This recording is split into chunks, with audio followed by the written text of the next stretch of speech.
Qolgan sunnatlar, peshin namozi sunnati. Avval 4 rakat, peshinni sunnati, farzdan keyin 2 rakat sunnati.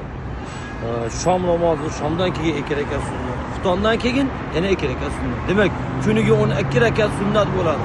12 rakat sunnatni albatta musofir bo'lsak ham ado qilaylik. Chunki bu savobi ziyoda. Sababi Payg'ambarimiz sollallohu alayhi vasallamning sunnatini, bitta sunnatini bajarsa 500 yillik Rasulullohga yaqinlik hosil bo'ladi deganlar.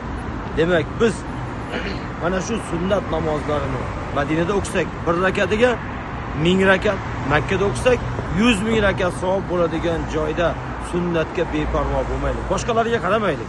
Biz Hanafiy mazhabi ahli, Hanafiy mazhabga amal qiladigan musulmon O'zbekiston xalqimiz va hamyurtlarimiz shu narsaga e'tibor bergan, sunnat namozlarini farzdan oldin va farzdan keyingi sunnatlarni chiroyli ado etishlikda bardavom bo'laylik. Salomat bo'ling.